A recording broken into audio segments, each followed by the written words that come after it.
الحمد لله نحمده ونستعينه ونستغفره ونؤمن به ونتوكل عليه ونعوذ بالله من شرور أنفسنا ومن سيئات أعمالنا من يهده الله فلا مضل له ومن يضلل فلا هادي له ونشهد أن لا إله إلا الله وحده لا شريك له ونشهد أن سيدنا ومولانا محمدا عبده ورسوله أما بعد فأعوذ بالله من الشيطان الرجيم بسم الله الرحمن الرحيم إن الذين يحبون أن تشيع الفاحشة في الذين آمنوا لهم عذاب أليم في الدنيا والآخرة وقال النبي صلى الله عليه وسلم إن لكل دين خلقا وإن خلق الإسلام الحياء أو كما قال عليه الصلاة والسلام۔ میرے محترم بھائیوں بزرگوں، گزشتہ چند جمعوں سے معاشرے میں پھیلتی ہوئی بے حیائی اور معاشرے کے اس فساد کے بنیادی اسباب کیا ہیں اور ان کے مقابلے میں شریعت کی تعلیمات، پاکیزہ تعلیمات کیا ہیں، تو وہ بیان کی جا رہی تھی۔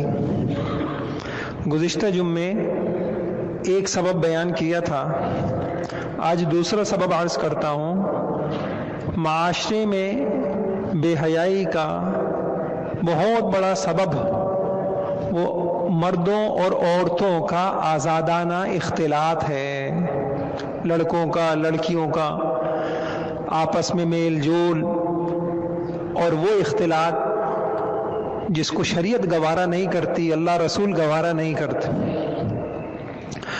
اور قطع نظر اس سے میں انشاءاللہ شریعت کا مزاج اور شریعت کی تعلیمات آگے عرض کروں گا، لیکن ایک انسان اگر عقل سے بھی سوچے تو یہ بات سمجھ میں آنے والی ہے کہ جو لوگ شریعت کے اس پاکیزہ قانون سے انحراف کرتے ہیں یا اس میں ڈھیل اور لچک پیدا کر دیتے ہیں،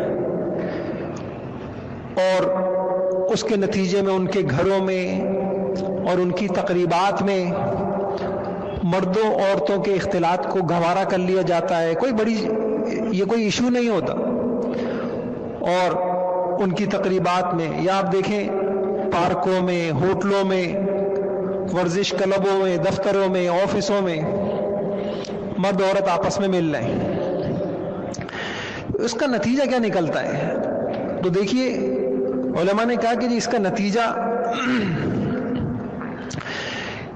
نتیجہ یہ نکلتا ہے کہ مرد عورتوں کو اللہ تعالیٰ نے فطری طور پر ایک دوسرے کی طرف کشش رکھی ہے، وہ کشش غیر معمولی حد تک بڑھ جاتی ہے۔ اب جب مردوں کو اس بات کی کشش بڑھ جاتی ہے تو پھر کیا ہوتا ہے؟ بہت غور سے سننے کی بات ہے۔ عورتوں کے اندر یہ جذبہ پیدا ہوتا ہے کہ جب مرد و عورت اکٹھے ہیں تو ہمارے حسن کی نمائش ہو، ہم اچھی نظر آئیں، ہم خوبصورت نظر آئیں، یہ جذبہ عورتوں کے اندر پیدا ہوتا ہے۔ شروع میں تو عورت نے اپنے اس حسن کی نمائش کے لیے بناؤ سنگار سے ابتدا کی تھی، لیکن انسان کا نفس ہے، وہ جذبہ بڑھ ہی رہا ہے، تو آگے چلتے چلتے جی اپنی چال سے، اپنی اداؤں سے، اپنے لب و لہجے سے، اب ہر چیز سے حسن کا اظہار ہو رہا ہے، اپنے کپڑوں سے، اپنے میک اپ سے، عجیب قسم کے کپڑے بنائے جا رہے ہیں، یعنی مردوں کے کپڑے، مردوں کے پائنچے نیچے تک ہیں، عورتوں کے پائنچے سکڑتے چلے جا رہے ہیں، ان کے گلے کھلتے چلے جا رہے ہیں، لباس تنگ ہوتا چلا جا رہا ہے۔ یہ سب کیا ہے؟ اس کے پیچھے ایک جذبہ ہے کہ ہمارے حسن کی نمائش ہو جائے، ہم اچھی نظر آئیں۔ اور ایک طرف یہ جذبہ بڑھتے کہاں تک پہنچ گیا؟ اللہ ہی کی پناہ، اللہ ہم سب کی حفاظت۔ دوسری طرف مردوں کے اندر جب مرد عورتوں کا اختلاط ہوگا، لا محالہ عورتوں کا یہ جذبہ بڑھے گا کہ ہم اچھی نظر آئیں، ہمارے حسن کے، اور مردوں کے اندر حسن کے نظاروں کا جذبہ بڑھے گا۔ اب آپ دیکھیے کہ اس حسن کے نظارے کی وہ ایسی پیاس لگ گئی کہ عورت کی بے حجابی، بے لباسی کی کسی سطح پر وہ پیاس بجھ نہیں رہی ہے۔ جیسے کسی کو لو لگ جائے تو پانی کے ہر گھونٹ پر اس کو مزید پیاس لگتی ہے، تو بے حجابی جتنی بڑھے گی اس میں مزید پیاس لگتی چلی جائے گی۔ بے حیا آنکھوں کی وہ پیاس بجھے گی نہیں، وہ پیاس مزید لگ جائے گی اور بھی کچھ ہو۔ اور آپ دیکھ رہے ہیں اسی پیاس کی تسکین موبائل میں فحش تصاویر اور بےہودہ قسم کے ڈرامے، فلمیں، یہ سب کیا چیز ہے؟ یہ اسی پیاس کو بجھانے کے طریقے ہیں جو در حقیقت اس پیاس کو اور زیادہ لگا رہی ہے، اور زیادہ آگ لگا رہی ہے۔ تو دو باتیں میں نے عرض کی کہ جب اختلاط ہوگا تو لازمی طور پہ یہ جذبہ ہوگا کہ ہمارا حسن نظر آئے، اور دوسری طرف یہ جذبہ ہوگا کہ ہم حسن کے نظارے کریں۔ جب یہ چیز ہو گئی، اب تیسرا ایک طبقہ جنہوں نے، جو پیسوں کے پجاری ہیں اور ایمان کے ڈاکو ہیں، انہوں نے کیا کہا؟ انہوں نے دیکھا کہ مردوں میں بے حیائی کی ڈیمانڈ ہے، عورتوں میں حسن کے نظارے کی ڈیمانڈ ہے، اور ادھر جو ہے مردوں میں حسن کے نظاروں کی ڈیمانڈ ہے اور عورتوں میں حسن کی نمائش کی طلب۔ تو اس ڈیمانڈ کے قانون پر انہوں نے کیا کہا؟ انسان کی اس کمزوری کو سامنے رکھتے ہوئے دولت کے پجاری سامنے آ گئے۔ اب انہوں نے کیا کہا؟ اب آپ دیکھیں اشتہارات، اس پہ اڑیاں تصویریں، ایڈورٹائز وہ گندے اور فحش قسم کے۔ یہ سب کیا ہے کہ انسان کی یہ جو جنسی کمزوری ہے، ہمیں اس سے پیسے کھینچنے ہیں۔ اب بورڈ ہیں، اخبارات ہیں، اشتہارات ہیں، پمفلیٹ ہیں، اور آپ دیکھیں اشیاء جس میں کوئی تک نہیں بنتی، اور عورتوں کی تصویر ہے، شہوت انگیز لباس ہیں، بےہودہ قسم کے لباس ہیں، اور تعلیم گاہوں میں، یعنی آپ دیکھیں کہ تعلیم گاہوں میں تعلیم کی آڑ میں مخلوط تعلیم ہو رہی ہے، ناچ گانے ہو رہے ہیں، رقص۔ بھئی اس کا تعلیم سے کیا تعلق؟ کیا اس کا تعلیم سے کوئی تعلق؟ سمجھ میں نہیں آنے والی بات نہیں ہے۔ عجیب قسم کے فنکشن ہو رہے ہیں اسکولوں میں، کالجوں میں، یونیورسٹیوں میں، اور وہ سب کیا ہے کہ جی پتہ ہے ان کو کہ لڑکے بھی اس سے خوش، لڑکیاں بھی اس سے خوش، اور ہمارا کاروبار چمکتا رہے۔ اور مختلف چینلز کے مالکان سامنے آ گئے، انہوں نے بھی کیا کیا؟ انہوں نے بھی کہا کہ بھائی چونکہ ڈیمانڈ ہے اس چیز کی، ایک طرف حسن کی نمائش، دوسری طرف حسن کے نظارے، تو تیسری طرف ہمارا کام کیا ہے کہ وہ چیز دکھاؤ جس سے ان کو بھی تسکین ہو، ان کو بھی تسکین ہو۔ اور پھر مختلف تہوار ہیں میرے بھائیوں، جب بھی کسی معاشرے میں آزادانہ میل جول ہوگا، اس کا نتیجہ یہی نکلے گا۔ عورتوں میں یہ طلب بڑھے گی کہ ہمارا حسن نظر آئے اور ہمارے حسن کی نمائش ہو، اور لازمی طور پہ مردوں میں یہ طلب بڑھے گی کہ ہمیں حسن کے نظارے کرنے کے مواقع میسر ہوں، اور پھر وہ معاشرہ بے حیائیوں کی سرحدیں پار کرے گا، اور شہوانیت اور فحاشی عام ہو جائے گی، خاندانی نظام منہدم ہوگا، اخلاق تباہ ہوں گے، ذہنی، جسمانی، مادی قوتوں، صلاحیتوں کا تنزل ہوگا۔ ایسی قوم، اس کو تباہی سے پھر کوئی نہیں بچاتا۔ اللہ کے طرح طرح کے عذاب آئیں گے، سیلاب، زلزلے، اور یہ طرح طرح کے اللہ پاک کی پکڑ ہوگی جب بھی کسی قوم کے اندر یہ ہوگا۔ اللہ تعالی ہم سب کو میرے بھائیوں سمجھ نصیب فرما دے۔ اگر قبر سامنے ہو تو پھر یہ باتیں کڑوی نہیں لگتی، انسان کا دل میں حق قبول کرنے کی صلاحیت ہو۔ آج ممبر سے بھی لوگ وہ دین سننا چاہتے ہیں، اپنی پسند کا دین سننا چاہتے ہیں، اپنی پسند کا دین سننا چاہتے ہیں کہ مولوی کوئی ایسی بات نہ کہے کہ جو ہمارے کسی رواج سے ٹکراتی ہو۔ میرے بھائیوں، یہ خود قرآن میں اللہ نے بیان،